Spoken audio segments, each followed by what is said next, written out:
So for Module 6, this next lecture on anxiety and what to do about it, I want you to practice your note-taking skills while considering this topic. So get ready to take notes. Do you find yourself like this when you're faced with taking a test? So the question is this anxiety or just lack of preparation? Some people think they have test anxiety, but they just don't study enough. So which is it for you? Is it real anxiety, or is it just that you aren't prepared enough to take the exam? So consider, what is anxiety? I like this definition that anxiety is really an adaptive mechanism that warns humans of danger. It's actually the body's natural response to something threatening. So in this case, we're looking at quizzes, tests, public speaking, but originally human beings have this anxiety response to warn them of real physical danger, like a cougar, a bear, a mountain lion. The psychologist Daniel Goleman says, anxiety is stress out of place. So I have a little cartoon for you with this woman. There are two women speaking, right? Honey, stress is not simply par for the course. It is the course. So how true is this? There are some positive or adaptive anxiety reactions. So one is really heightened arousal, that feeling that you're really alert, vigilance, or being ready, a sense of enthusiasm. There's also this notion of something called being alert and in the zone of peak performance. And on the next slide, I'm going to explain kind of what that means.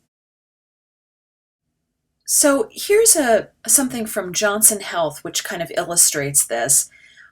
You can see that there's a direct relationship between anxiety level and performance. And frankly, we all need a little bit of anxiety just to get out of bed and get stuff done.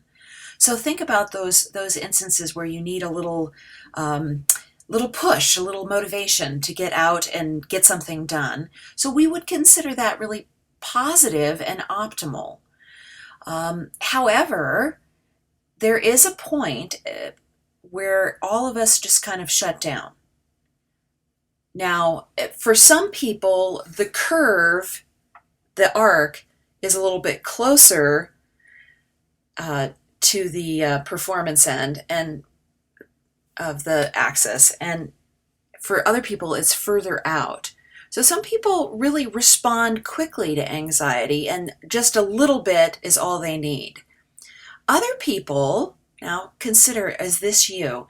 People who are really, really relaxed, it takes them a long time to get up and do something. They have more tolerance for stress and anxiety. So this is really one of the factors of looking at anxiety and how it operates in your life, that you need to be able to discern how much is too much. So we want to look especially at when is it that we are on that downward slope. When is it just way beyond? So one of the ways we know about this are by these 7 negative or maladaptive anxiety responses. So fear, worry, confusion, illness, anger, lowering of self-esteem, and insomnia. These are all negative responses to anxiety. So these things, when these things are happening in our world, they're an indication to us that we have gone on that downward slope. We're beyond peak performance. We've kind of hit the wall. I want you to notice especially this thing about sleep. And when we have problems with sleep, that increases our poor response pattern. So all of these are really indicators for negative or maladaptive responses to anxiety. There's basically 2 ways that we can become aware of our own anxiety responses. And the first way is our body. Our body talks to us. So just normal body talk is like sweating, increased heart rate. This is just your body's response to a stressful situation. But in fact, there are some negative responses in your body which kind of give you a heads up. Migraines, chest pain, nervous stomach, throwing up. This is called a red flag. And when you get these, it's kind of a warning sign like, okay, I've really done too much. It's always associated with kind of extreme anxiety and worry about a situation. And this is one of the indicators that we are stressed out when we notice these red flags. Like for me, it's like tightness in my chest area.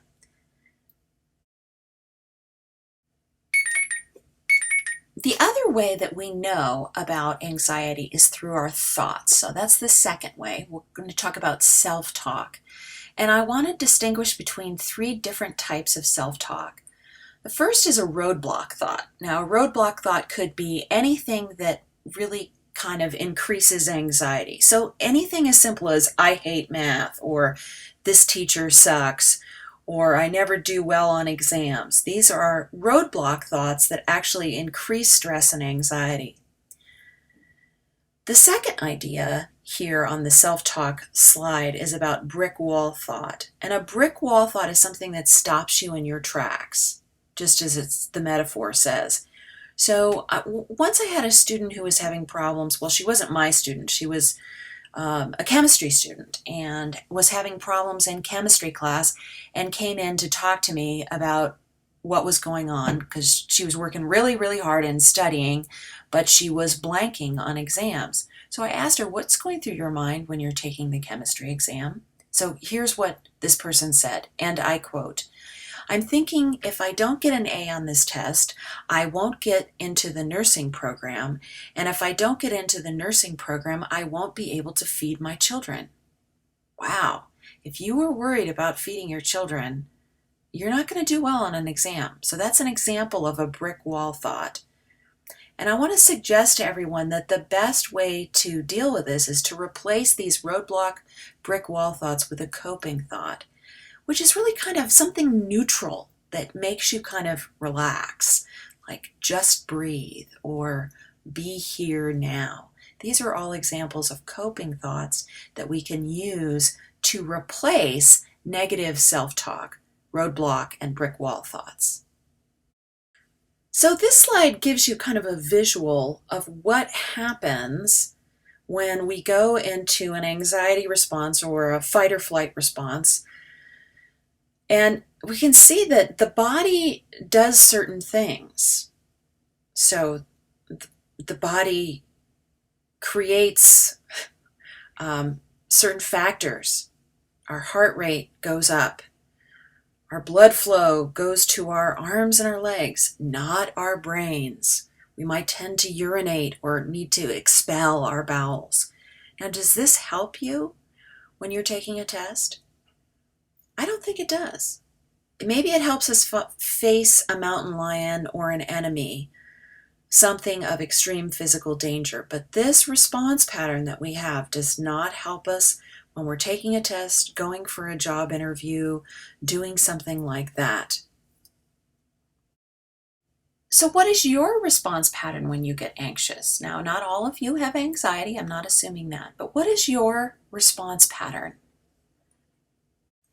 There really are 8 attitudes of mindfulness, and I want to tell you that I've gotten these ideas from 2 psychologists, Bob Stahl and Elisha Goldstein, who have written a book called A Mindfulness-Based Stress Reduction Workbook, and I think these are really helpful concepts. So the first one is beginner's mind, which is like start as if you're, an eager kindergartner. What a great idea. The second is without judgment. The third is acknowledgement, which is being aware of saying what's really going on. 4 is interesting. It's kind of non-striving, not worrying about the goal so much as being in the moment. Number 5, equanimity. That really is about balance and having a balanced approach to things. Number 6 is just letting be, just not reacting so much. I think 7 is really key. It's kind of like the I create it all. Self-reliance is important. And finally, whenever you're tempted to judge yourself, about all the ways you don't measure up in your own eyes, that engage in a little self-compassion, and a little loving kindness, I would like to suggest to you, goes a very long way. And all of these 8 attitudes can help you become more mindful. Now, I may have mentioned some of these ideas before, but I just want to give you this formal way of saying this is a great technique. It's called stop, where you stop yourself, take a breath, observe, and proceed. And notice that you could do this whenever you get anxious in a class, doing homework, at home, in the middle of an exam. Just pause for a moment, take a breath, observe what's really going on around you, and then you can proceed as you need to. The final mindfulness technique that I'd like to suggest to you, and it may sound a little bit like some of the power process ideas, maybe even the one from the last chapter about notice your pictures and let them go. But Bob Stahl and Elisha Goldstein call this technique RAIN. And it is really about when you have extreme emotional situations. So whenever you have an extreme emotional situation, recognize that the emotion is present. Allow or acknowledge that it's there. Investigate the body, emotions, and thoughts. And then non-identify with whatever is there. And so the next time you have a situation, just see if you can actually employ this RAIN mindfulness technique and see if it doesn't ease or calm your mind a little bit.